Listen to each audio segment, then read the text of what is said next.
சிவாய நம. நான் உங்கள் கருவண்டு. இன்றைக்கி நம்ம பார்க்க போகிற ஒரு பரிகாரம் என்னென்னு பார்த்தோம்னா, அதாவது ஒரு ஆன்மீக தாந்திரிக பரிகாரம் கூட சொல்லலாங்க. இந்த பரிகாரம் என்ன அப்படின்னு பார்த்தோம்னா, வீட்டுக்குள்ளே இப்போ நிறைய பேர் நம்ம வீட்டுக்கு போகிற இடங்கள் இருக்கும், கடைகளுக்கு போகிற இடங்கள் இருக்கும். அதில் நல்லவங்களும் வருவாங்க, கெட்டவங்களும் வருவாங்க. இப்போ நம்ம சொந்தமாக இருந்தாலும் பல பேர் எப்படா இவன் கீழே விழுவா, நம்ம எப்படா மேலே ஏறி ஆடலாம் அப்படின்னு நினைக்கிற ஆளுங்க இருக்காங்க. அந்த மாதிரியும் நிறைய பேர் வருவாங்க இல்லைங்களா. அந்த மாதிரி கெட்ட எண்ணத்தோடு நம்ம வீட்டுக்கு வர்றவங்களுக்கு அந்த கெட்ட எண்ணம் நம்மளை அண்டாமல் இருக்கிறதுக்கு நம்ம ஒரு சின்ன பரிகாரம் பண்ண போகிறோம். அதுக்காக தான் இப்போ நம்ம சொல்ல போகிறோங்க. இதுக்கு என்ன தேவை முதல்ல அப்படின்னு பார்த்தீங்கன்னா, இது பெருசாக இல்லைங்க, ஒரு 3 பொருள். அதாவது ஒரு சிவப்பு துணிங்க, சதுரமான சிவப்பு துணி, சிவப்பு நூலுங்க, அதை கட்டுறதுக்கு தேவையான சிவப்பு கலர் நூலுங்க, அப்புறம் கல்லுப்பு ஒரு கைப்பிடிங்க. இந்த 3 தாங்க தேவை.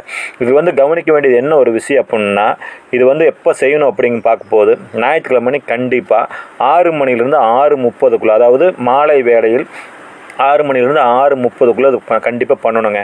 அதாவது சிவப்பு துணியை முன்னாடி விரித்து வச்சுங்க. தன்னோட பூஜை ரூமில் போய் நின்று சிவப்பு துணியை முன்னாடி விரித்து வச்சுட்டு அந்த நூலையும் பக்கத்தில் வச்சுக்கோங்க. ஒரு கைப்பிடி கல்லுப்பு கையில் எடுத்துக்குங்க.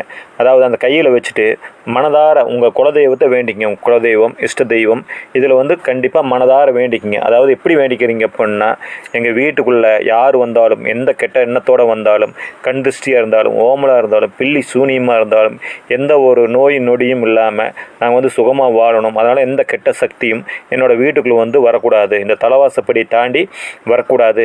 இது நீ தான்ப்பா எனக்கு பாதுகாப்பு இருக்கணும், பாதுகாத்து தரணும் அப்படின்னு சொல்லி உங்களோட குலதெய்வத்தை மனதார வேண்டிக்கிங்க. மனதார வேண்டிட்டு உங்களோட இஷ்ட தெய்வத்தையும் வேண்டிட்டு அதை அந்த சிவப்பு துணியில் அந்த உப்பை கொட்டிடுங்க. 3 முறை அதை வேண்டிட்டு சிவப்பு துணி உப்பை கொட்டிட்டு நல்லா எடுத்து 3 முடிச்சு போட்டுக்குங்க. 3 முடிச்சு போட்டு அதுக்கு மேலே நம்ம கட்டி வைக்கிற மாதிரி ஒரு சின்ன முடிச்சு போட்டுக்குங்க. அதாவது எப்படி அப்படின்னா, நம்ம முடிச்சும் 3 முடிச்சு போட்டு அதே நூலால் நம்ம தலைவாசப்படியில் கட்டுற அளவுக்கு நூல் பாக்கி வச்சு அதையும் வச்சு எடுத்து வச்சுக்கோங்க. எடுத்து வச்சுட்டு 6 மணிலேருந்து 6:30 ஞாயிற்றுக்கிழமைக்கு சாயந்தரம் கம்பல்சரி இந்த விஷயத்தை செஞ்சு பாருங்கள். அதாவது வீட்டுக்கு நம்ம உள்ள நுழையிறோம் இல்லைங்களா, தலைவாசப்படியில் நடுவில் கட்டிக்குங்க. அதாவது இது உங்களுக்கு சின்ன பரிகாரமாக தான் தெரியல, கல்லுப்பு பரிகாரம் அப்படிங்கிற ஒரு சின்ன பரிகாரமாக தெரியல. இது நம்மளுக்கு மேலே நம்ம வசதி கொடுக்குற ஒரு பரிகாரம் கூட சொல்லலாங்க. சாதாரணமான விஷயம் கூட பெருசாக தெரியுங்க. அதனால் கண்டிப்பாக இதை செஞ்சு பாருங்கள். கண்டிப்பாக நல்லதாக நடக்கும். நம்பிக்கை இருக்கிறவங்க கண்டிப்பாக செஞ்சு பாருங்கள். கல்லுப்பு பரிகாரங்கிறது சிறுசெல்லாம் கிடையாது, நல்ல பெரிய பரிகாரம் தான். இதை கண்டிப்பாக செஞ்சு பாருங்கள். இந்த சேனலை பிடிச்சிருந்தா சப்ஸ்கிரைப் பண்ணுங்கள், லைக் பண்ணுங்கள், ஷேர் பண்ணுங்கள். உங்களோட ஒவ்வொரு சப்ஸ்கிரைபரும் ஒவ்வொரு லைக்கும் எனக்கு ரொம்ப ஆதரவாக இருக்கும், ஊந்துகோலாக இருக்கும். மேலே நாங்கள் வீடியோ போகிறதுக்கு வாழ்க வளமுடன். சிவாய நம.